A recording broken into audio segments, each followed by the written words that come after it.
Salve, salve, meu andarilho, minha andarilha! Estamos de volta em mais uma edição inédita do seu Andarilho Podcast. Então seja muito bem-vindo, muito bem-vinda à sua casa. Como você já sabe, como é de costume, todas as quintas-feiras, às 17 horas, horário do Brasil, e 21 horas, horário aqui de Portugal, temos mais uma edição inédita do Andarilho Podcast. E hoje eu estou aqui com ela, que é uma multifacetada artista. Esse termo é bom, multifacetada, não é? Flora Miranda, muito obrigado de coração por estar aqui na sua casa. Sinta-se em casa aqui no Andarilho Podcast. Eu é que agradeço o convite. A Flora é cantora, escritora, atriz e temos muita coisa o que conversar aqui hoje. Muita coisa para bater esse papo aqui hoje mesmo. E, inclusive a Flora já tive a oportunidade de entrevistá-la para o meu antigo projeto, o Radiola Rock, que foi muito interessante. Porém, foi à distância, né? Nós ainda não tínhamos nos conhecido pessoalmente. Exatamente. É um prazer enorme. Obrigada igualmente. Para começar, eu queria logo agradecer aos meus parceiros. Primeiramente, alô, meu amigo Paulo Carneiro da F2K. Se você está procurando trocar de carro, você já achou o melhor lugar para fazer isso. A F2K conta com mais de 15 anos de experiência, trazendo experiências super positivas para você que quer trocar de carro. São 3 estandes, 2 oficinas, oficinas essas certificadas com o ISO 9001, e os estandes, a F2K foi o primeiro de Portugal, atenção, a ter o selo SPC Gold. Então você que quer trocar de viatura já achou o lugar, é F2K. Tem até 36 meses de garantia. Então esse negócio de 12 meses, 12 meses toda a gente dá. Na F2K são até 36 meses de garantia para você ver que as viaturas são mesmo de procedência. E financiamentos em até 120 vezes. F2K. E também ao meu amigo Ruben, Black Ink Tattoo, que fica em São Cosme, Gondomar. O que é que o Andarilho aqui faz? Nós do Andarilho Podcast fazemos? Contamos histórias.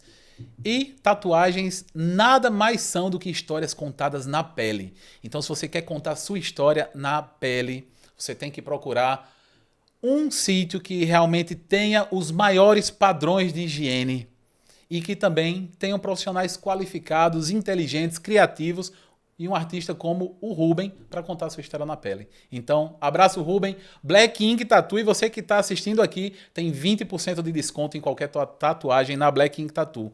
É só chegar o Ruben e dizer, olha, sou subscrito no Andarilho TV. Mas o desconto só vai ter se você mostrar que é subscrito, hein? É isso aí. Flora, como é que você começou a sua carreira artística? Vamos começar aí mesmo lá atrás, foi na infância, tem artista na sua família. Como é que começou isso? E com que parte dentro da arte você começou? Foi atuando, foi cantando?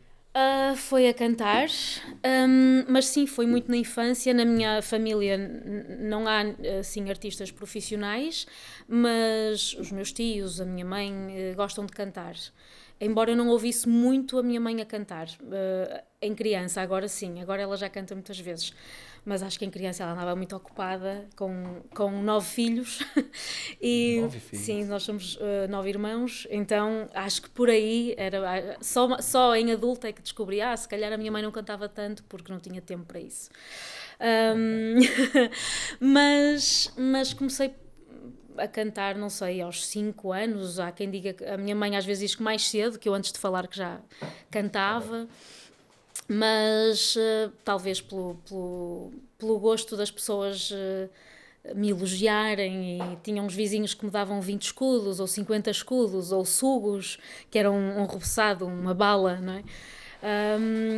E pronto, eu acho que cantava assim também para convencer a darem-me uns rebuçados.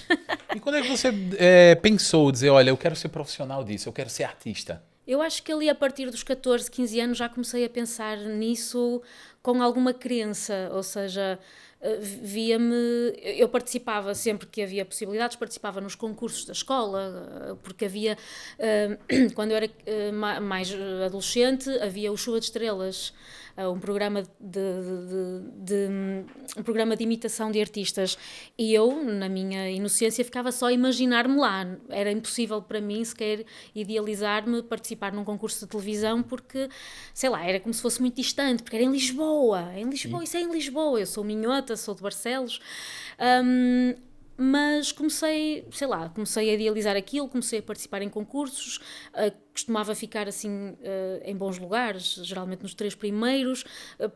Primeiros lugares não era assim tão frequente, acho que só tive 2 vezes, mas ficava sempre às vezes num segundo, um terceiro, e era assim um bocadinho constante, ou seja, sempre participava, ficava ali num lugarzinho, e isso dava-me assim alguma força e alguma vontade de continuar e de perceber que aquilo, quem sabe, pudesse ser a sério. E depois comecei a cantar em casamentos, para aí aos 16 anos, e aos 19 apareceu uma oportunidade de ir a um programa de televisão, que era a Operação Triunfo, que era da RTP, e nessa oportunidade eu nem pensei muito naquilo, via passar a publicidade na televisão, já tinha 18, 19 anos, foi pegar um telefone e inscrever-me, mas achei que deve ter sido uma sequência natural da participação de vários concursos da cidade e passar para uma coisa maior, que era um concurso nacional, tentar ver até onde é que eu poderia chegar. Então, e como é que foi isso? Sair de concursos municipais para ir para um concurso na RTP, com a Operação Triunfo, que Portugal todo parava para ver aquilo ali, você miúda ainda com 18, 19 anos. Então, sair de concursos na sua cidade para ir para algo que estava na televisão. Como é que ficou sua cabeça com isso? Um pouco confusa. Na altura, não tão confusa. Eu acho que não fui vivendo a coisa sem pensar muito no assunto, sem fazer overthinking, não é?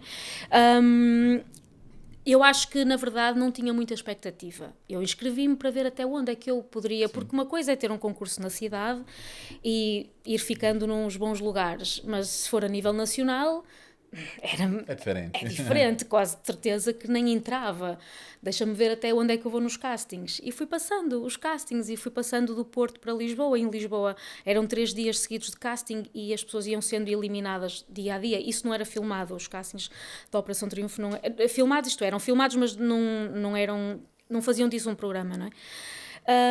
E fui passando de um dia para o outro, fui passando até ao último dia e depois, só 2 semanas depois, é que realmente disseram os 16 que iriam ficar no concurso. Então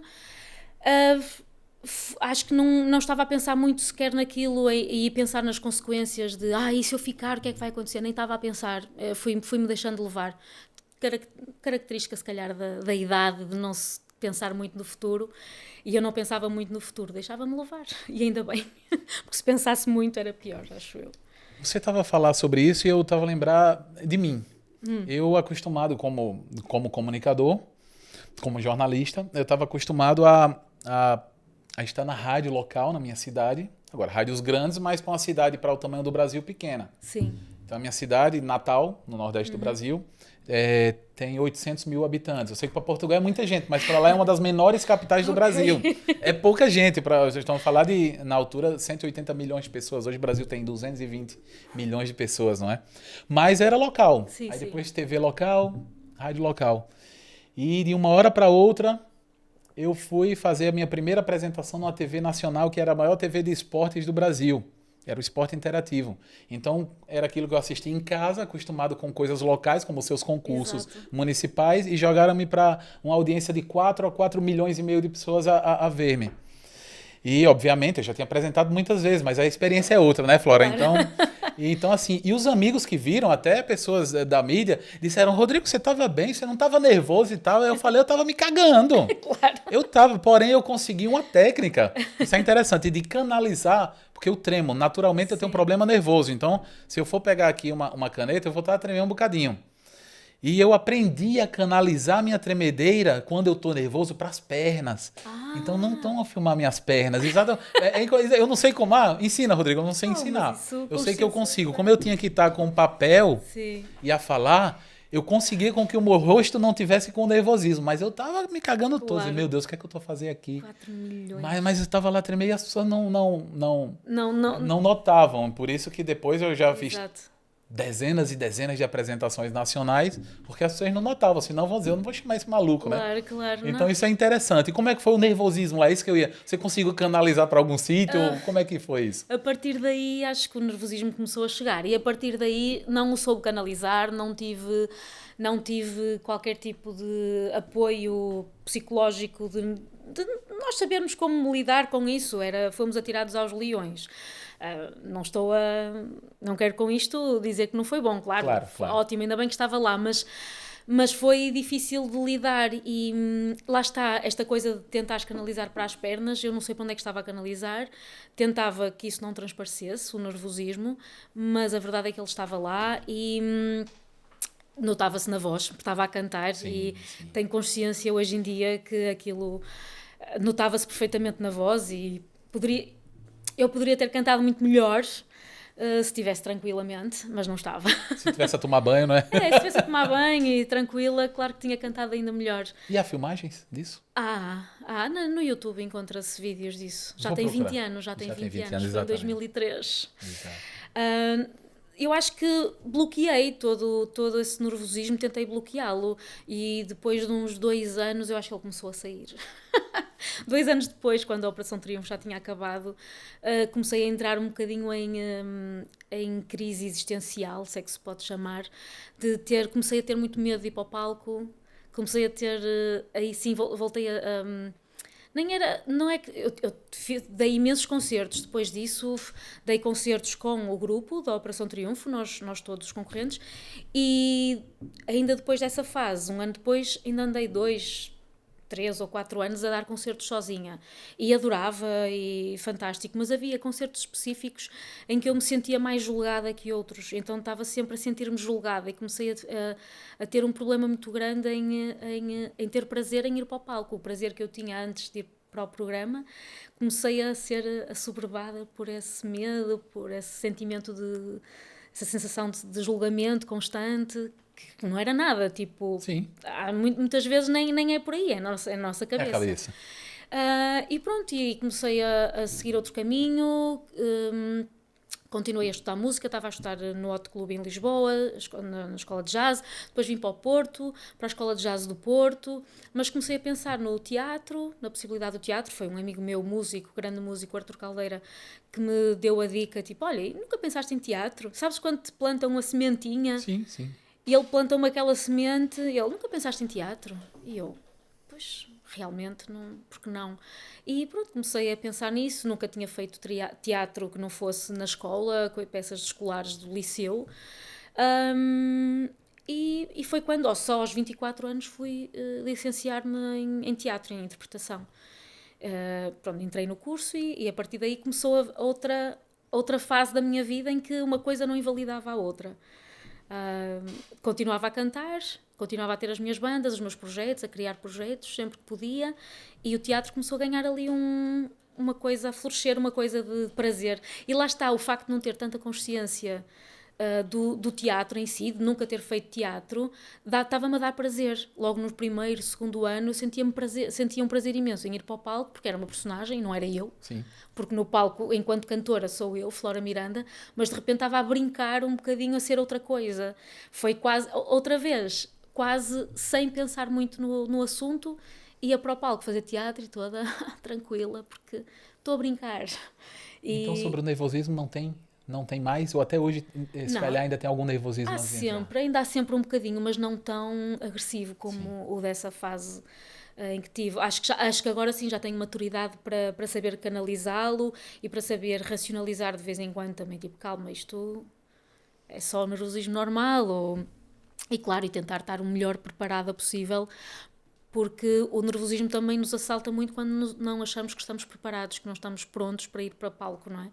E na Operação Triunfo acontecia muito isso, porque nós tínhamos uma semana de ensaios e era só uma canção, mas aquilo era tanta coisa a acontecer, tanta informação, que era impossível ir para palco e sentir-me segura, porque eu nunca me sentia preparada. Se calhar até podia estar um mês a ensaiar aquilo e não me ia sentir preparada, mas psicologicamente não havia um acompanhamento para para nos darem essa calma e essa, não é? São outros tempos, parece que não, mas em 20 anos mudou muita coisa.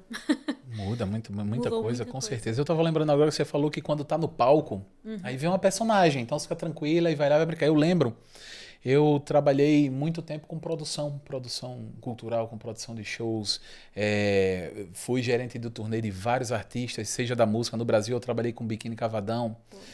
Dentro da comédia, trabalhei com alguns grupos, inclusive trabalhei com a Tata Werneck, que na época estava na MTV. E eu adoro-a. E hoje eu imagino. Eu adoro-a. E eu acostumado a estar com ela, e eu posso falar, dando um exemplo da Tata.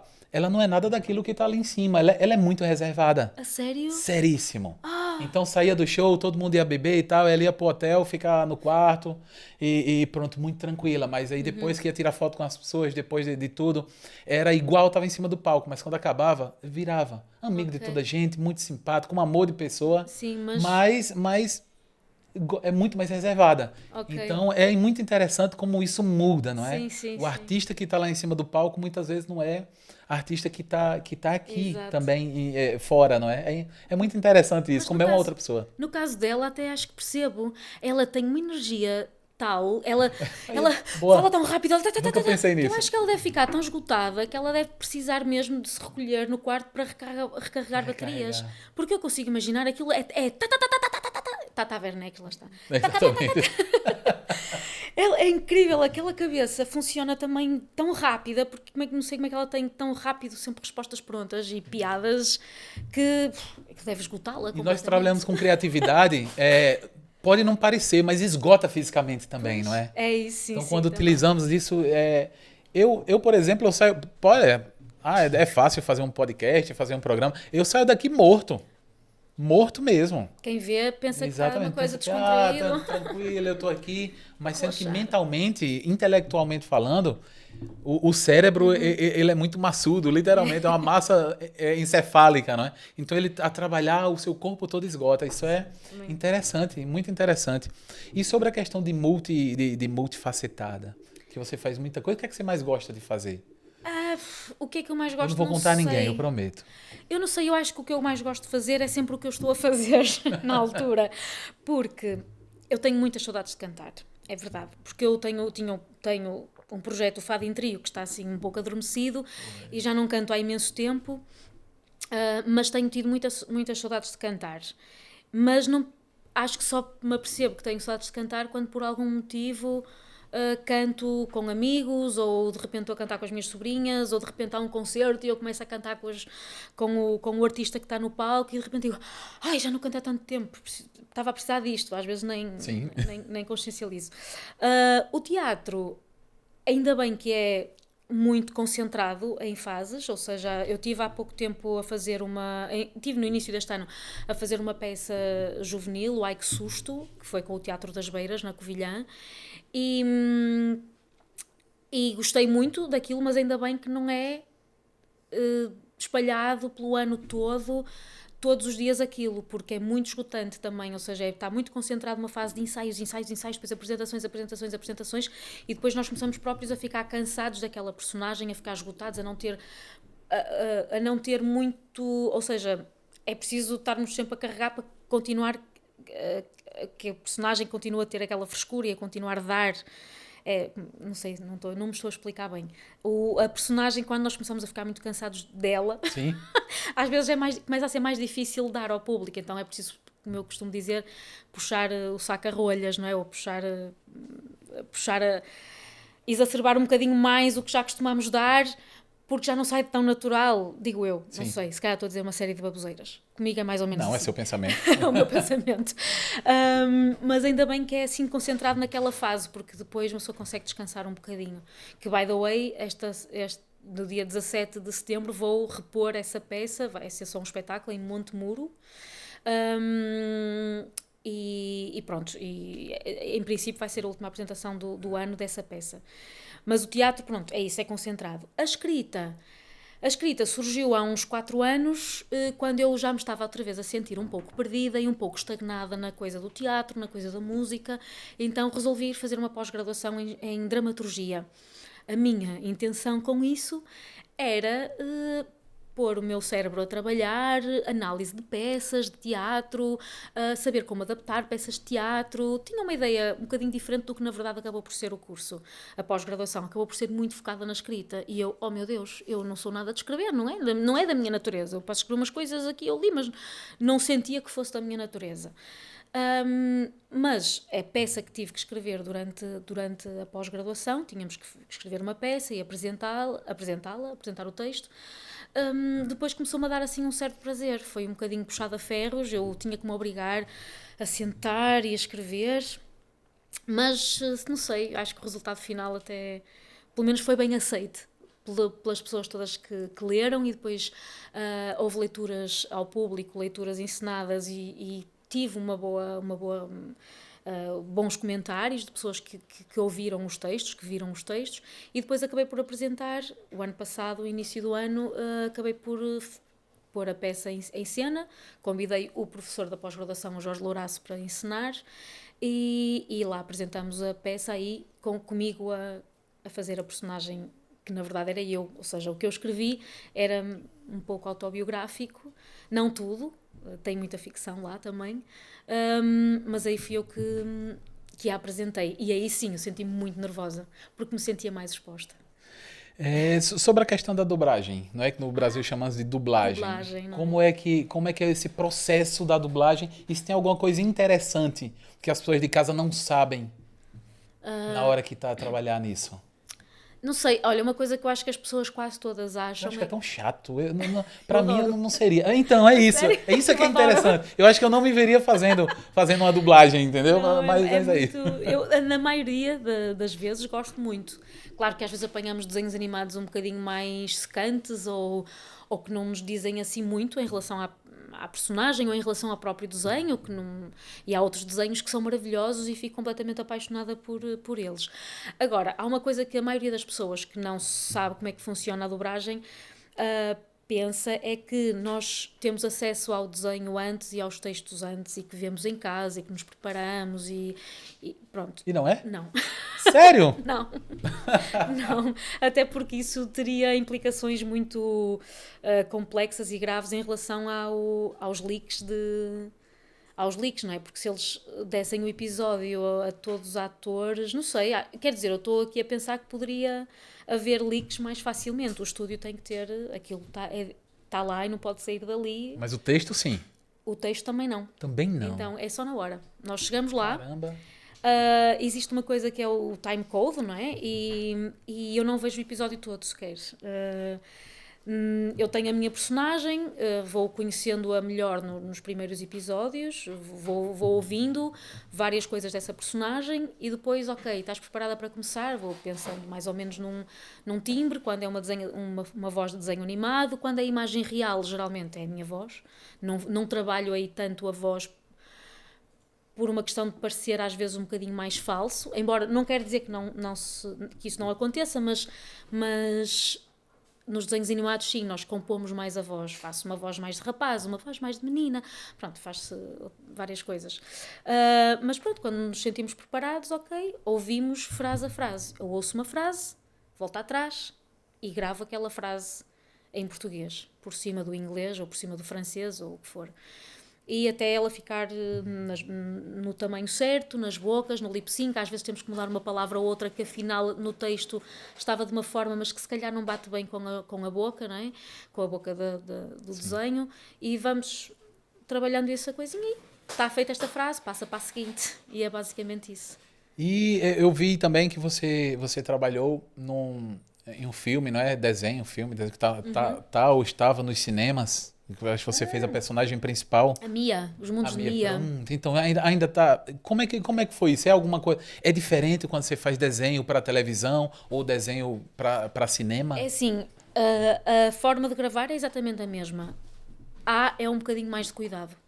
Quando é para cinema, há um bocadinho mais de cuidado. Porque para televisão também temos que andar, não é? Há muitos desenhos para gravar, a televisão à partida é mais pequena que uma tela de cinema, portanto acredito que se houver erros não são tão visíveis como um grande amigo diz, um grande amigo, sim, é o Gil, estava a pensar se era o Gil, se era o Mário, que costumava dizer isto, acho que é o Mário, Mário, que também faz dobragens, diz assim, entre uma colher de choca-pique e outra, passa. Já pá. Mas no Boa. cinema não, quando Não. muito pipocas. Não, mas é óbvio que isto, entre uma colher de choca-pique e outra, é óbvio que não é uma brincadeira, Claro, mas claro. há um Mas dá para cuidado. perceber, Há um exatamente. cuidado, mas em cinema a tela vai estar muito maior, portanto tem que se ter muito mais cuidado em que aquilo bata exatamente nas bocas e que haja esse brio. Olha, eu acho muito interessante. É como eu falei, para mim, eu não me veria lá no estúdio a dublar, mas eu sei, eu já conversei com muitas pessoas que acham curioso e se calhar gostariam de seguir essa profissão. Então, talvez alguém que tá me vendo agora, que está nos vendo agora em casa, aqui no Andarilho Podcast, até gostava de trabalhar com dublagens e não sabe como iniciar. E eu queria que você dissesse para quem quer iniciar agora no trabalho mesmo de dublagem, o que é que tem que fazer? Antes disso, aproveite para subscrever agora no canal. Não esqueça não, tira da tela cheia, subscreva-se agora, se você ainda não inscreveu-se, e curta aí, para o Andarilho sempre estar voltando com conteúdo como esse, com conteúdo novo. Já se inscreveu? Pô, pronto, Ok. eu acho que já. Como é que eu posso aprender dublagem? Há escolas para isso? E para trabalhar depois? Há mercado? Como é que é? Conta um pouco sobre isso. Então, na maioria dos casos, quem faz dobragem são os atores. São atores. Não quer dizer que não haja outras. Eu já tenho conhecido cantoras e músicos a irem fazer dobragem também. E uma coisa não impede a outra, de todo. Agora, a Cinemágica, como estamos a gravar aqui do Porto, eu só trabalho com os dois estúdios do Porto, que é do Porto, no caso são em Gaia, que é com a Cinemágica e com a Som Norte. A Cinemágica costuma fazer cursos. Não sei se neste momento eles têm algum curso para começar, mas a Cinemágica costuma fazer cursos e é muito interessante ir-se fazer um curso primeiro, porque quando se vai fazer um casting para dobragem e quando não se está habituado a ter imagem, o texto, a audição, é um trio que complica aqui um bocadinho o tico e o teco, não é? Sim, sim. Então é preciso nós estarmos mesmo muito calmos e começarmos a estar confiantes com os sentidos todos apurados, porque quando não estamos habituados ficamos ali um bocadinho exacerbados. Texto, imagem, Sim. o áudio, não é? Há esta ansiedade, pelo menos era comigo, acontecia isso, porque eu fiz imensos castings antes de conseguir começar a fazer dobragem e era isso que me acontecia sempre. Sentia que não conseguia dar mais porque ficava com a voz muito baixinha, muito pequenina, porque ficava, é agora, ainda tenho o time code, olhar para o texto e o tempo do texto, mas o tempo da imagem, e fazia, e ficava ali um bocadinho a medo, não é? Deve dar um desespero. Dá um bocadinho. Mas eu queria muito fazer dobragem, eu tinha muito esse fascínio, e percebo que há imensa gente com fascínio pela dobragem, e eu percebo, porque já o faço há algum tempo e continuo a ter esse fascíniozinho, acho que é bonito, é bom. Mas lá está, eu fui fazer um curso, na altura apareceu um curso que era com o Rui Oliveira, um grande dobrador, e isso deu-me aquela paz e aquela tranquilidade de, ok, neste curso eu posso experimentar, e experimentava, ele explicava coisas aqui, e na vez seguinte em que fui fazer um casting, foi Pinners, como diz o Jorge Jesus, Pinners. Então pronto, desse casting fiquei, porque foi fácil. E há mercado para quem quer entrar agora e quer aprender? Olha, não tenho a certeza. Eu acho que sim, acho que há sempre, pelo menos homens estão sempre a precisar, acho eu. Acho que para mulheres, se calhar há mais atrizes a precisarem de fazer as dobragens, então acabamos por ter mais mulheres. Agora, eu não tenho a certeza, não sei, tinha que perguntar aos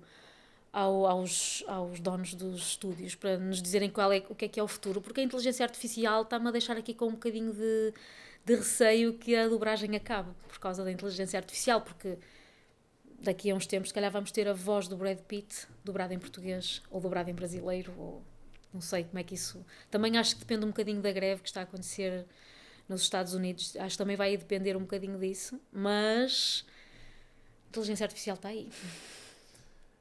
É verdade. Não, é exatamente. É só que eu encarar. ainda consigo usar a meu favor, Pois. mas a gente sabe que nós não sabemos o que esperar do futuro, não é? Sim, se calhar A vão questão é essa. acabar umas profissões e começar outras, com certeza, mas não sabemos muito bem o que esperar disso, mas que ela está aí, está, e mais vale encará-la, porque não vale a pena lutar contra, porque acho que já vamos tarde. Eu tive aqui há 2 semanas atrás com uma convidada que é a Paloma Galdino, fotógrafa, e conversamos um bocadinho sobre inteligência artificial e ela falou algo que eu achei interessante. Sobre essa questão do receio de toda a gente, principalmente nós que trabalhamos com criatividade, não é? Sim, Pronto, sim. com arte. Ela falou, a inteligência artificial, claro, vai fazer muita coisa e pode muita gente mudar de profissão, mas ela ainda não tem sentimentos. Pois. E nós trabalhamos com sentimentos. E eu achei interessante. Se calhar, pelo menos no início, a inteligência artificial pode tirar emprego, eu falo assim, na questão criativa, dos menos bons, mas os melhores que demonstram mais sentimentos, não sei, Sim. conseguir trabalhar a favor. O ChatGPT me ajuda hoje a fazer roteiros, Claro. não é? Mas outra coisa que eu fico também a pensar, antes, eu sou escritor, já escrevi, meu primeiro livro foi lançado em 2017, e hoje em dia estão aparecendo muitos escritores, e até que ponto eles realmente escreveram aquilo, Pois. não é? Então isso às vezes dá a pensar um bocadinho, mas eu fico feliz também que o próprio ChatGPT, a empresa de ChatGPT, já criou uma contra-inteligência para você copiar e colar o texto e ela disse se foi escrito por inteligência artificial ou não. Então se calhar isso traz um pouco de segurança, né? Então e você de coloca lá justiça. exatamente. E de justiça. Exatamente. Então Parece-me bem. eu acho que isso é uma discussão muito boa falar sobre inteligência artificial, não é? Muito boa mesmo. O pessoal que está em casa, eu acho que, obviamente, muitas pessoas podem conhecer você da Operação Triunfo, do Fado em Trio, mas talvez não fora de um personagem que ainda não falamos aqui, que é a Pipa, do Panda e os Caricas. Então a Flora Miranda dá voz, dá voz e dá o corpo, não é? Dá tudo. É a Pipa do Panda e os Caricas. Não é? Então, como é também, como é que você começou, quando você entrou no Panda e os Caricas? Você já trabalhava com o público infantil e como foi o convite para participar desse projeto que hoje não existe nenhum miúdo, tanto da geração passada como da que está vindo, que não conheça, não é? Sim, Panda e os Caricas. já Então, como é que chegou, começou isso? já chegou a uma geração inteira, não é? Já temos 10 anos de Panda e os Caricas. Exato. E é um pouco inacreditável. Nós também não tínhamos noção que isto ia durar tanto. Olha, começou de uma forma muito... Como explicar? Meio... Por acaso? Mais ou menos, não por acaso, mas quase. Então, havia um produtor musical que faz muitos discos para crianças, que é o Serafim Borges, que é da Duro de Ouvido, e ele tinha sido contratado, acho eu, para produzir um disco infantil, e ele já conhecia a Isabel e o Bernardo Gavina, ou seja, a Isabel Carvalho é a Clarinha, o Bernardo Gavina é o Pedro, dos Caricas. E ele, acho que chamou a Isabel Carvalho e pediu-lhe que ela arranjasse mais 3 atores que cantassem bem. Ou seja, ele não, segundo o que ele nos diz, ele até não estava muito interessado em cantores de belo canto e uma coisa muito... Queriam atores que cantassem bem e que estivessem habituados a dobragem, porque a ideia era fazer ali umas personagens infantis. E a Isabelinha que nos chamou, a mim, ao João Costa e ao João Costa, nós os 3 estudamos juntos, tiramos o curso de teatro juntos, nós já nos conhecíamos. São todos cá do Porto? Somos todos cá do Porto, do Norte, não é? Sim, entre sim, Gaia, sim. Porto, Exato. Matosinhos. Eu sou de Barcelos, mas já estava a viver no Porto há algum tempo. Isso. E foi a Isabelinha que nos chamou. Fomos lá ao estúdio, gravamos 5 canções. E depois veio o Bernardo, foi o Serafim que chamou, porque o Bernardo é relativamente mais novo do que nós. E não estudamos com ele, então o Bernardo foi o Serafim que o chamou.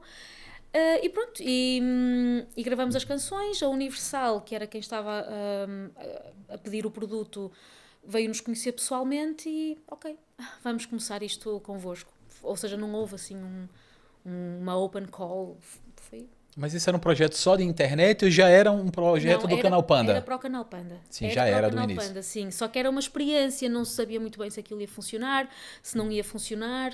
Era uma experiência para todos, para nós era novo, nós com alguma dúvida, eu tive bastantes dúvidas em realmente entrar ou não, porque era um programa televisivo para crianças, não sei, tinha medo que corresse mal, e se corresse mal que a minha imagem ficasse associada que é um risco que os atores correm, não é? Sim, claro. Mas pronto, mas ao mesmo tempo, o que me fez entrar foi porque estava com a Isabel e com o Costa, com a Isabel e com o João. Porque, como os conhecia, dávamos bem na nossa turma, já tínhamos ali uma ligação, foi, bora. Trouxe confiança, não é? Trouxe-me confiança. E ainda bem, porque eles realmente, e agora juntamente com o Bernardo, nós os 4 somos muito amigos, sempre fomos e continuamos a ser, e então há aqui já uma conexão muito grande, e acho que o sucesso dos Caricas também se deve muito a isso, ao facto de nós os 4 termos a conexão que temos uns com os outros. Pois é muito interessante essa questão de trabalhar com criança. Eu vi há pouco tempo atrás que o canal do Panda e os Caricas no YouTube já é o 10º maior canal de Portugal. Eu não sei se você já viu isso, mas foi mesmo esse ano, eu vi essa matéria. Sim, já E isso mesmo é muito grande. Quantos canais há aí, não é? Eu, por exemplo, quando cheguei cá em Portugal, minha filha, Manuela, tinha meses. E nós colocávamos na televisão coisas que conhecíamos do Brasil. Mundo Bita, Galinha Pintadinha. Mas sendo que como isso vai girando no YouTube, aí apareceu um tal de Panda e os Caricas que eu nunca ouvi falar. Eu não sou daqui, nunca ouvi falar. E daqui a pouco, isso normal no looping, né? Vai entrando. E daqui a pouco a minha filha, pequenina ainda, e queria que voltasse para o Panda e os Caricas. E foi fazendo as coreografias da taça, da chaleira, pronto, e várias outras. E daqui a pouco, pronto, a partir do momento que você tem uma criança em casa e que você vê aquelas pessoas todo dia, então vocês todos, as personagens, são íntimas, da minha filha, da minha esposa. Então, se eu vi qualquer coisa, ou como qualquer pai que está assistindo também e conhece o Panda e os Caricas, se você for ver isso, é interessante que, sem querer, eu tô lá, lavo a louça e começa a cantar uma música, Ado, cada um. Isso é muito interessante. Já não canto mais as músicas que gostamos, é mesmo as músicas infantis, não é? Então, às vezes, eu paro para pensar que tanta geração passada, já faz 10 anos. Então, eu acho difícil ter uma criança em Portugal que não conhece ou não, o Panda e os Caricas não faz ou não fez parte da vida delas. Então, se você for parar para pensar, poxa, daqui a mais 10 anos ou daqui a mais 20 anos, os próximos presidentes da República tiveram a companhia do Panda e os Caricas. Já parou para pensar dessa forma? Os próximos bilionários ou os próximos ou algum cientista, outros grandes artistas, algo que mude o curso da humanidade. Exato. Sem dúvidas nenhuma, você entrava na casa dessas pessoas. Sim. Não é? Pessoas que vão mandar e vão mudar o curso de Portugal. E você entrava na casa dessas pessoas, não é? Uau. Então é interessante pensar nisso. Sim. Inclusive, eu estava dizendo aqui nos bastidores que a Manuela quis vir e chorou porque não deu, eu estava atrasado para sair, que queria conhecer. Ela sabia que eu ia conversar com você. Eu quero conhecer a Pipa. Eu digo, não, a Pipa vai mandar um vídeo para você, depois vamos tomar um gelado com ela. Pronto, isso. ela acalmou-se um bocadinho. Combinado. Então esse poder, né? Combinado. Tá combinado. O gelado tá combinado. Então é interessante. Só porque eu gosto de gelado. Exato, só por isso, não é? Claro. Então esse poder com as crianças, essa conexão é muito interessante. Como é que você lida com as crianças fora? Eu sei que tem os teatros, quando chega na época agora do fim do ano, não é? Você entra em turnê aí por Portugal, eu acho que por África também, não é? Sim, costuma ser em dezembro. Em dezembro costuma ser em Portugal e em junho costumamos ir a Angola e Moçambique. Já houve possibilidades, antes do Covid falava-se em irmos ao Brasil. Pois é. Estávamos tipo, vamos ao Brasil, e depois veio o Covid. Acho que chegou a estar marcado até, e seria nesse ano. E depois veio o Covid, pronto. E a partir daí nunca mais voltou a haver essa possibilidade, ou pronto. Por lá está, nós somos o artista, o produto é da Universal e do Canal Panda. Sim. Mas como é que é? Perguntavas-me como é que é depois lidar com as crianças? Exatamente, porque você quando começou, você não tinha feito um trabalho direto com crianças, não é? Não. Então como é que foi a partir daí? Se mudou alguma coisa na sua cabeça? Ou se já havia um gosto por crianças? E como é lidar com crianças no dia a dia? Sim, dos shows, eu, como disse no início, eu tenho muitos irmãos e são quase todos mais velhos do que eu, portanto já tenho muitos sobrinhos. Então eu já estava habituada a lidar com crianças na família. E não, sei lá, eu lido com as crianças de uma forma um bocado tocato lá, não é? Tipo, então está tudo. E eles curtem isso. Não é? As crianças gostam de ser tratadas como igual. Exato. E não, olá, meu menino, então, Exatamente. geralmente os miúdos nunca gostam das tias que fazem Não, porque estão a exatamente. tratá-los como crianças. E as Ou como namoradas, não nós é? achamos. Exato.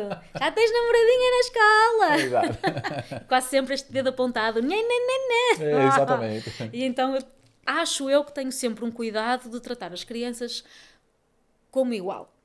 Estou a falar com ela, está tudo bem, então, não sei o quê, vamos brincar, mesmo que seja para brincar, vamos brincar, bora brincar. E eu, sei lá, até podemos brincar de uma coisa adulta, porque geralmente as crianças gostam de fazer coisas que os adultos fazem, ou, não sei, olha, não penso muito nisso, na verdade, mas acho que tenho uma empatia muito grande com crianças, gosto muito de crianças, sim. Mas é reconhecida na rua, fora da personagem? Às vezes, sim. Às vezes, sim. Geralmente, se tivermos os quatro, o que começou-nos a acontecer já pá, aí depois de 4 ou 5 anos de Caricas, acontecia-nos sempre quando íamos para Lisboa. Íamos os quatro de comboio para Lisboa para ir gravar os vídeos, porque o áudio é gravado no Porto e os vídeos eram quase sempre gravados em estúdios em Lisboa. E aí sim, quando estávamos os quatro juntos, acontecia de as pessoas fazerem um mais um. Espera, vocês não são os Caricas? E pronto, e foi assim, foi muito gradual, ou seja, não houve um choque de repente toda a gente me conhecia dos Caricas. Não, foi uma coisa muito gradual. Claro. E mesmo assim, com licença, e mesmo assim, hoje em dia, acho que não me param muito porque, estando à paisana, não... É mais difícil, não é? Sim, sim, claro que, ou seja, nem são as crianças muitas vezes que São os reconhecem. pais. São os pais Sim. e os pais dizem à criança e a criança fica assim a olhar. Ah, não é, não é. Olhar para cima não muito, porque eu também não sou muito alta, mas pronto. Olham, ficam ali desconfiadas e às vezes pronto, ok, falamos e dás-me um abraço, dão um abraço à criança e a criança, se ela estiver confortável com isso, porque às vezes também isso pode assustar, porque de repente eles somos habituados a ver assim, na televisão, Isso. não é? Nós somos do tamanho deles, nós somos Exato. crianças. Nós estamos ali dentro do espectro deles e de repente perceberem que é um adulto. Damn É, it. droga, Não é exatamente. Por isso. Acabou com minha vida. É, não é? Coitadinhos. Às vezes ficam pena. Pois, é, Não, exatamente. outras vezes as crianças reagem. Há crianças depois que também reagem bem, no sentido de ficarem muito orgulhosas e muito contentes. E pronto, isso também é ótimo, é excelente, claro. Eu queria falar de alguma coisa engraçada. Muitas histórias. Com certeza vocês têm muitas histórias de bastidores. Eu estou trazendo ainda o Pão dos Caricas aqui. Eu queria uma história que venha à sua mente que seja engraçada ou inusitada que você passou junto nesse ambiente Panda e os Caricas. Pode ser em algum show, em alguma turnê ou em estúdio mesmo. Alguma não. coisa que foi mesmo engraçada. Nós temos sempre todos os anos acontecem sempre coisas muito engraçadas. Assim, muitas coisas cómicas também, mas assim de repente lembro-me, por exemplo, há muitas crianças que estão naquela idade de largar a chupeta e então os pais dizem, olha, vais entregar a chupeta ao panda. E então nós, quando antes do Covid fazíamos mais vezes isto de tirar fotografias com crianças e não sei o quê, e então estavam-nos sempre a entregar chupetas, que entregavam ao panda ou entregavam a um dos personagens, então nós tínhamos quase, não é? Já podíamos fazer uma coleção de chupetas, desenhos, pronto, isso acho que é uma coisa caricata que se calhar uma pessoa não se lembra de, ok, entregar ao panda. Muitas vezes acho que as crianças, acho que aproveitam o Natal, os pais aproveitam o Natal para dizer, olha, vai deixar a tua chupeta para o Pai Natal levar para outras crianças, mas com o panda fazem muito isso. Agora, é assim... Quando me pedem para contar uma coisa de momento, lembra-te de uma história engraçada, é quando eu não me consigo lembrar de nada. É porque há sempre coisas que acontecem, já aconteceram acidentes, tipo Mas quando sairmos daqui você vai lembrar. Não, quando eu sair daqui vou-me lembrar de umas 3 ou 4. Houve um ano que em Gondomar, estávamos a fazer espetáculo em Gondomar, mas aí não é que seja engraçado, o Bernardo caiu do palco. Ai. Mas caiu do palco não para a frente, ou seja, ele tinha que vir para fora de palco buscar um adereço e ele vinha com aquela velocidade de buscar o adereço e não se lembrou que o palco não era tão grande como costumava ser, então acabava o planejamento e tinha pouco espaço e não se lembrou e caiu e alejou-se bem e nós, entretanto, ele nunca mais entrava e nós a fazer a cena, mas ele estava a demorar um pouco a entrar e depois lá entrou com o adereço, mas assim meio a mancar e nós... O que é que se passa? Tudo. Nós lá dentro sem perceber exatamente o que tinha acontecido, só depois no intervalo, acho que tinha sido na primeira parte, só no intervalo é que percebemos que ele tinha caído e foi um tralho gigante, podia-se ter amagoado mesmo.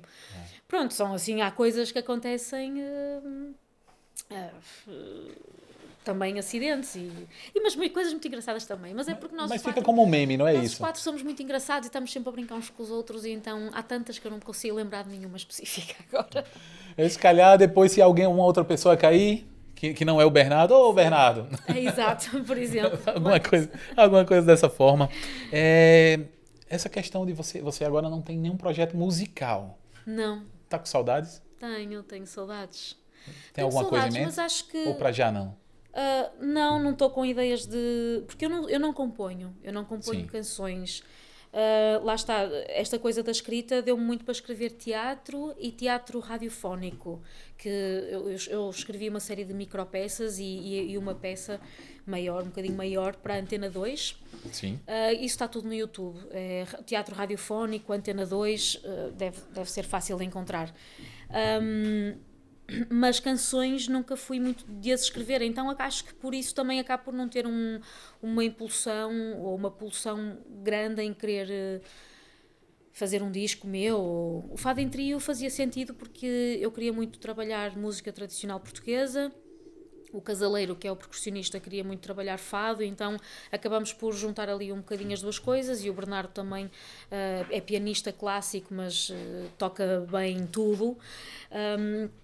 E achamos que era um projeto interessante para trabalharmos músicas que já existiam com outra sonoridade. Entretanto, fizemos 3 originais, escritos por letra de uma amiga nossa, da Cecília Ferreira, e nós fizemos a música. Mas pronto, para mim esse era o meu projeto. Era o meu no sentido de... Sim. Era o projeto que mais orgulho me deu ter conseguido fazê-lo. Conseguimos meter um CD cá fora, um EP, e saiu-nos muito do corpo, sabes? Do corpo, do nosso investimento, do nosso tempo, do nosso dinheiro, e esse projeto foi assim o mais suado e o mais orgulhoso, não é? No sentido, eu tenho mesmo muito orgulho desse álbum. Há outras coisas mais para trás que eu já posso ter gravado que digo... É normal, é isso. Mas o Fado em Trio não, ainda continuo a ter muito orgulho daquele objeto que está cá fora, embora não tenha tido muito sucesso e pronto, está aí perdido no Spotify e perdido, olha, tenho no E porta-luvas. eu já ouvi no Spotify. Já ouviste? Já. Ainda no outro dia estava a abrir o porta-luvas do carro e tenho lá para aí 10 CDs que eu punha no carro, já para um dia dar a alguém, e acabo por me esquecer até de o fazer, de tentar fazer o tal marketing. Eu sou péssima a fazer marketing de mim, dos meus projetos, seja do que for. Então, pronto, estão lá, abandonados, adormecidos, coitadinhos. Eu lhe ajudo. É. Vou te ajudar a partir de agora. Obrigada. Quem sabe conseguimos Exato. juntar-nos outra vez, eu, o Bernardo e o Casaleiro, porque entretanto, como não há concertos, vamos deixar... Cada um está na sua vida, eu vou tendo as minhas coisas, eles dão aulas, têm também outros projetos, então acaba por não haver aquela motivação de bora, malta, bora fazer outro disco, bora juntarmos outra vez. Eu agora tenho tido vontade de cantar, mas é em grupo tipo vozes. Acho que um dia vou procurar assim algures aqui no Porto, porque há muitos coros para ir cantar, só para me divertir, sabes? Para estar a cantar em harmonia e deixar levar. Eu mesmo, por exemplo, eu não me vejo numa carreira artística profissional, mas eu desde os 16 anos de idade eu tenho banda. Tive muitas bandas de rock and roll, bandas de blues, pronto. E sempre ia lançar alguns projetos quando me vem uma inquietação artística. Ok. Então, ultimamente, o último videoclipe que eu lancei foi com um gajo no Brasil, meu amigo, Franklin Medeiros. Ele é compositor e músico de uma das bandas que fez mais sucesso no Brasil com uma música, que foi A Cera, que Me Pirou o Cabeção. Um rosto lindo e um sorriso encantado. Eu não sei se chegou, mas lá foi primeiro lugar por 2 anos no Brasil. Ok. E eu tive com ele também, e nós gravamos um videoclipe, eu aqui, ele lá no Brasil. Foi nas Olimpíadas, foi interessante, uma pisadinha olímpica. E às vezes vem uma inquietação artística, eu digo, vamos montar um grupo para fazer 3, 4 concertos e pronto. É mesmo inquietação artística, então talvez seja como tu, mas no seu caso você é artista profissional. Sim. De várias vertentes, mas se calhar às vezes sente saudades de algo que você não está fazendo nesse momento. Sim. Não é? E ao contrário, quando você diz, eu estou muito tempo aqui e eu começo a não gostar mais daqui. Não, eu cansei um bocadinho, disso. Como a música, e cansou, já deixou de fazer, agora já quer voltar. Isso é a arte, não é? Sim. Principalmente quando você gosta de trabalhar com vários tipos de arte. Isso é interessante, é muito interessante. Sim, não é muito pensado, mas acho que sim, acho que pode ter um pouco disso. Flora, Então, eu quero fazer agora, já estamos quase no fim, não é? Como eu falei, o Andarilho Podcast ele é um bate-papo mesmo rápido, para as pessoas depois que acabar dizer, mas já acabou? Foda-se, eu tava a começar. É melhor do que às vezes tem podcasts aí de 2 horas, 3 horas, aí nunca mais acaba. Então eu prefiro sempre fazer algo de uma forma que as pessoas olhem. Não, eu não acredito, já acabou. já está. Eu vou embora, já está. E eu quero agora fazer umas perguntas rápidas, perguntas hipotéticas, que requerem às vezes imaginação, criatividade para responder, mas são perguntas rápidas e respostas rápidas. Tá? ok. É como se fosse algo da escola, quando éramos miúdos, algumas Ok. coisas assim. Não me Vamos lá, Silvia. responsabilizo por danos causados. não De tô forma alguma. Então, se você fosse um animal, qual animal você seria? brincando. Um pássaro. Um pássaro, por quê? Porque não gosto de Liberdade? sim, não gosto de estar presa em gaiolas. Então, mas os pássaros podem estar presos em gaiolas também. Pois, mas o meu não. O seu não. O pássaro não, nunca. Tem que ser livre, não é? Se estivesse numa gaiola, era daquelas com uma porta aberta, só para ir à gaiola. só para ir ao Comer, ninho, bebericar uma comer, aguinha, beber exato. E andar. volta. Sim, um pássaro livre. Qual sua comida favorita? Comer em geral. Mas pronto, posso dizer feijoada, que como poucas vezes, mas feijoada à transmontana, com aquele feijão Feijoada branco, boa, ou muito bem. vermelho. Um lugar do mundo que você adoraria visitar e ainda não teve a oportunidade. Ui, é que o mundo é muito grande. Eu tenho sempre muita ansiedade quando vou de férias porque quero ir para todo o mundo. Eu não consigo ser eu a comprar as viagens porque dá-me nervos porque quero ir aqui, quero ir a todo lado. Qual sítio? Olha, talvez Argentina, Argentina. acho eu.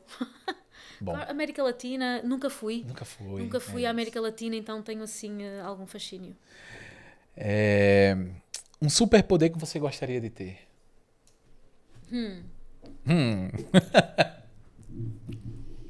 Teletransporte, talvez. Teletransporte. Sim. Eu sou fascinado por teletransporte também. Eu quero estar em todo lado. Há tantas coisas que eu perco. Queria hoje à noite estar em Lisboa para ver Bjork e ter dinheiro também para. Pronto, ter dinheiro. Vale a pena, claro que sim. Este concerto, mas pronto. Mas se o Foi uma teletransporte você já opção. pode estar lá dentro do concerto também, né? Não pagar? Não pagar, exatamente. Ih, não, mas se fosse para a arte eu pago sempre.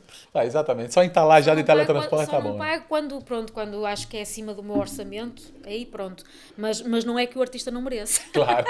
Eu sei mesmo como é. Eu Ainda sei por cima mesmo. este concerto merecia mesmo. Eu, por morar fora do meu país, eu penso nisso. Se tivesse Ai, teletransporte, eu ia jantar com minha família hoje, depois Claro. voltava para dormir cá em casa. Pá, era perfeito. Não era muito feito. Ah, isso, é teletransporte. Teletransporte, boa. Definitivamente é teletransporte. Adorei, tamo junto também.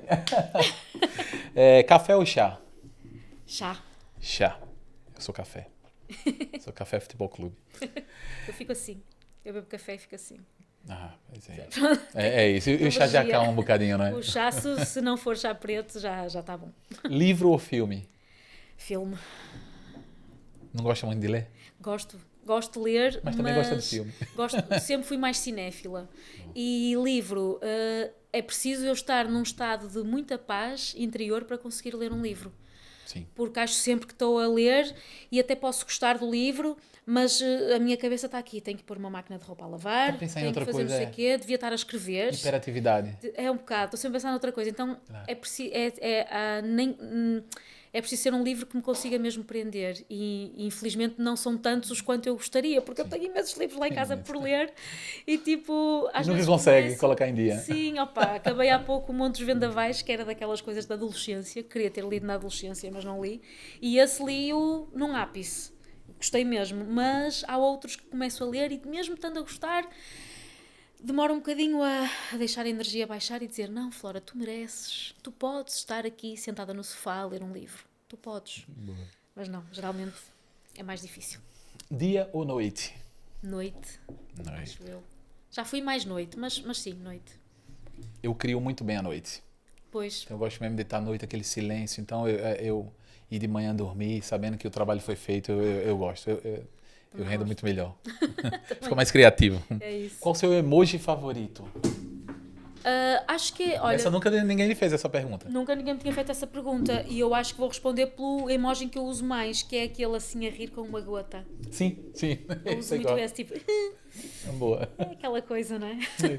Tipo, meio nervoso, né? Sim, pode ser. Exato. E isso faz-me lembrar também no Son Goku, que eles, quando faziam alguma coisa meio inusitada, tinha aquela gota a cair sempre aqui ao lado. Eu gosto Do Wink. do piercing, exatamente. Só, Yeah. exatamente. É uma boa tatuagem, isso dá uma boa tatuagem, um emoji que nós gostamos. Ok. Praia ou montanha? Montanha. Montanha. Gosto de montanha. Praia tem muita areia. Tem. Tô a E brincar. muita água. E muita água. Não, eu estou sempre a queixar-me, todos os verões, eu queixo-me que fiz muito pouca praia. E no outro dia fui à praia e já estava, tanta areia. Tanta areia, porque não fui muito habituada a viver ou a ter muita frequência, a ir com muita frequência à praia. Então acho sempre que vou muito pouco, mas depois quando vou não tenho muita paciência para estar lá muito tempo. Sim. Mas na verdade gosto, claro que gosto. Seu filme favorito na infância? Ui, O meu é fácil. isso é o Regresso ao Futuro, não é? É, exatamente. Regresso ao Futuro é o DeLorean. Uau. Inclusive, eu tô a montar o DeLorean. Tô a montar mesmo o DeLorean. Isso tá me custar mais de 1.500 euros. Ai, São Jesus. 3 anos a montar, mas eu amo isso. A montar em quê? Em Lego? Não é em desculpa. Lego. É uma miniatura 1x8. É uma estrutura mesmo de ferro, muito pesado, que vai abrir a porta e vai funcionar a luz. Aperta o travão, vai acender a luz de travão. Uau. É incrível. Depois eu mando Então, eles depois fotos. tens que fazer Exatamente. um episódio só para isso. Isso aqui é mesmo fantástico. Não, Então, Regresso ao Futuro é o meu. Agora ajudei. Vai. Filme de Que infância. marcou muito. Eu não via muitos filmes em criança. Não. Eu sou uma criança do campo. Eu sou uma menina do campo. Eu estava mais no campo e via poucos filmes. Mas na adolescência, que foi quando eu comecei a ver mais filmes, marcou-me muito o Dancer in the Dark, do Lars von Trier. Mas é duro. E não tive nunca coragem de voltar a ver. A ver. Só o vi naquela fase. É o filme que me está a vir à cabeça. Neste momento é esse. Pronto. Pizza favorita? Pepperoni. Pepperoni. Bem. Simples e pepperoni. Android ou iPhone? Já tive iPhone e gostei muito. Neste momento é Android porque iPhone, a modos que, pronto, parece-me... Não tenho tempo. Não tem tempo para ir, não Não é? tenho muito tempo para iPhone, mas também são opções. Eu é que não quero estar a dar 1.000 e tal euros pelo iPhone, mas acredito que mereça porque na altura, quando o tive, era ótimo. Gostava muito. O Android também está bom. Eu sou um pouco tecnológica. Eu prefiro Android, mas por causa das aplicações que eu utilizo, muitas não acho no iPhone. Ok. É só ter um telemóvel topo de gama como iPhone e fica tudo igual, e ainda mais com as aplicações que gosto. Então o meu problema é não ter um telefone topo de gama, ponto. Exatamente. Mas tem pessoas que vestem a camisola mesmo, não é? Exato. Eu sou iPhone, eu sou MacBook e tal. Exato. Não é? Eu sou Nokia. Nokia. Adorei quando tinha Boa. Nokias. E eu, Com o jogo da cobrinha, não sei como chama aqui, né? exatamente, com o jogo da cobrinha e Tetris, acho que... Exatamente, já havia, exatamente. Tetris, Já, exatamente. eu sou mais Nokia, sou um bocadinho velha. Se você pudesse jantar, isso eu já fiz a pergunta para o Pedro Carvalho, vou repetir, vou fazer também. Se você pudesse jantar com qualquer pessoa, viva ou morta, quem seria? Pá, que perguntas difíceis. Claro, você acha que isso aqui é um chá? Eu não estou a servir chá. Fogo. Viva ou morta?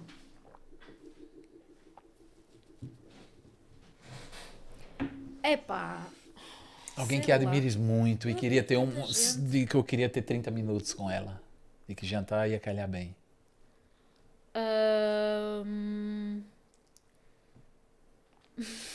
Não consigo. É difícil, não é? Porque só me está a vir à cabeça a minha avó. Porque é a minha avó que faleceu quando eu tinha 6 anos. E eu tenho uma imagem e uma memória tão boa dela que ao mesmo tempo não tenho a certeza das memórias que tenho. E ela era assim muito querida. mas era uma criança, portanto eu não sei que... Olha, lembro-me de ter memórias com ela fofas, então gostava de ser madura e perceber como é que ela era, que tipo de mulher é que ela era. Porque hoje em dia não sei se ela... Porque já me disseram que ela era uma mulher muito bem disposta e que contava muitas piadas e era assim... nós costumamos usar a palavra papândega. Ela era uma mulher muito papândega. E quando me disseram isso, eu fiquei, a sério? Porque a imagem que eu tenho era uma senhora vestida de preto, ainda usava lenço, mas ela ser muito carinhosa e muito querida comigo e com os meus irmãos. Então, gostava de a conhecer... eu sendo adulta e ela também, para perceber que tipo, a vida dela foi bastante dura, mas gostava de perceber. Acho que era isso. É a única, Sua vozinha. Sim, a minha vozinha, exato. É isso. Última pergunta. O que você fez? Qual foi a última coisa que você fez ontem à noite antes de dormir? Se puder contar, é claro. Posso? Tenho é que pensar. Qual foi a última coisa que eu fiz antes de dormir? Sim. Ontem. Estive a ver televisão com o Ricardo. Assim, é um hábito péssimo, mas a última coisa que eu costumo fazer é olhar para o telemóvel e passar um bocadinho de Reels. Eu queria perder esse hábito, mas eu também tenho. Quero muito perdê-lo. E estou a conseguir. Este verão também é uma coisa que eu não estou a conseguir perder por preguiça minha de não pôr um bom candeeiro ao pé da minha cama e que dê luz só para mim, para eu ler. Porque já pus para lá umas luzes, já pus umas de pilhas e às vezes consigo. Ontem, por acaso, não peguei no livro porque como estou em transição, acabei um monte de vendavais e estava a pegar no Orlando. Ontem acabei por não pegar no livro. Fiquei ali um bocadinho, mas estou nesse caminho de perder esse hábito, porque eu sei que é um hábito péssimo e tenho dormido muito melhor. E esta noite realmente dormi muito mal e deve ter sido por aqueles 20 minutos que estive ali. Eu vou começar a fazer isso hoje. Ok. Colocar o telemóvel para carregar na cozinha. Parece-me bem. Então. É isso. Pode ser uma boa. Eu vou fazer isso, eu tô a falar sério. Vou fazer o mesmo. Vou fazer isso. Eu estou nesse caminho, não está a ser todos os dias, mas com um monte de vendavais funcionou, porque por isso é que eu li o livro num instante, porque estava a gostar tanto que esqueci-me completamente. Portanto, vou fazer isso também. Boa. Desafio lançado. É boa, é isso. Olha, antes de encerrar, já passamos até... Eu acho que esse é o programa mais longo do Andarilho Podcast, sério? porque passou assim, ó. Desculpa. Não é? Não, eu que tô aqui envolvido. Antes disso, eu quero duas coisas. Primeiro, dica de livro. Nós deixamos sempre a dica de um livro toda semana. E a dica de livro que eu tenho agora, principalmente para quem gosta de desportos, é Vanderlei Silva, Sem Coleira. A história do campeão dos rings que inspira você a vencer na vida. Então, isso foi escrito pelo Luiz Henrique Gurian e o Tiago Parigiani. Obrigado. Meu amigo Vanderlei Silva citou tudo e o Tiago e o Luiz Henrique escreveram, tá aqui. Então, é uma autobiografia, porém escrita porque quem citou foi o próprio Vanderlei Silva, um dos maiores atletas, um dos maiores lutadores da história. Então... Inclusive, esse aqui é autografado. O Vanderlei Silva esteve aqui no Andarilho, foi o primeiro. Um abraço, meu amigo. E super indico mesmo. E quem quiser, é só falar com o Tiago. O Adler vai deixar aqui o Instagram do Tiago, ou com o próprio Vanderlei Silva também. O @ dele aqui também. Procura que devem ter algumas unidades, acho que ainda tem. Tá bom? Então, a dica de livro, Vanderlei Silva, Sem Coleira. E por falar em livro, Flora, tem um presente aqui para você. Esse aqui é o meu último livro, Chega de Blá Blá Blá, O Poder da Voz na Comunicação. Foi o meu lançamento do ano passado, eu fui ao Brasil lançar. Então quem está no Brasil pode ir em qualquer livraria do Brasil, vai estar disponível, vai estar lá. E aqui em Portugal através da Amazon, em qualquer lugar do mundo, Amazon, não é? E eu escrevi em parceria com minha grande amiga Rafaela Salles, que é fonoaudióloga, empreendedora, e eu como comunicador. Então unimos as vertentes de cada um na comunicação, eu com relacionamento interpessoal, ela também que é muito forte nisso, também como fonoaudióloga, e criamos um manual fácil. Até para quem não gosta de ler, vai ler muito facilmente isso aqui, para quem quer melhorar a sua comunicação, o poder da sua voz, e espero que goste. Super indicado para mim também. Demais, porque é espero que goste mesmo. Muito obrigada. Tá? Quando acabar aqui eu autografo. Sim, por favor, quero. Mas espero mesmo que goste. Tá? Ok, sim, vou. Então tá sendo entregue mesmo com muito carinho. Olha, muito obrigada mesmo. Tá bom? Nada, que é isso. Olha, eu quero que para encerrar que você olhe para essa câmera aqui, que o Helder vai virar para você agora, essa pequenina. Está aqui? Isso. E deixe um recado para a pessoa que está nos assistindo, para o andarilho que está nos assistindo. Um recado de inspiração, um recado para o nosso público geral. Fala o que quiser. Sem pensar. Open mic, exato. Isto assim, de repente. Problema seu. Exato. Bem, acho que tenho que ler este livro Exatamente, para saber como lidar com estas coisas assim, sob pressão. Ouvintes do Andarilho, espero que gostem de ouvir este podcast e que o podcast também sirva para conhecerem outras realidades. E por falar em conhecer outras realidades, desafio toda a gente a, sempre que acontecer algum problema que tenha que ver com relações interpessoais, de se colocarem no lugar da outra pessoa, mesmo que a outra pessoa esteja a ser injusta, que geralmente quando estamos com um problema é porque sentimos que alguém não está a ser justo connosco, mas tentarem se colocar no ponto dessa pessoa, no sítio dessa pessoa, para tentar perceber o que é que a leva a estar a agir assim ou estar a agir mal, porque geralmente as pessoas têm sempre um motivo que as leva a uma situação fracturante ou uma situação de conflito, e porque ninguém gosta de conflito. Portanto, desafio nestas pequenas relações interpessoais a pararmos, respirarmos e tentarmos compreender o outro. Talvez ajude a resolver a quesilha ou a situação. Muito bem, muito bem. Conversei aqui com a Flora Miranda. Muito obrigado, Flora. Obrigado mesmo por ter atendido o convite. Foi ótimo, foi excelente. Obrigada. Estou muito feliz. O Andarilho Podcast de hoje fica por aqui. E voltamos, você já sabe, na próxima semana, quinta-feira, 17 horas do Brasil, 21 horas de Portugal. Não esqueça de subscrever se ainda não fez, tá bom? Tô de olho. E curta também esse vídeo que vai nos ajudar muito. Até a próxima semana. Tchau, tchau.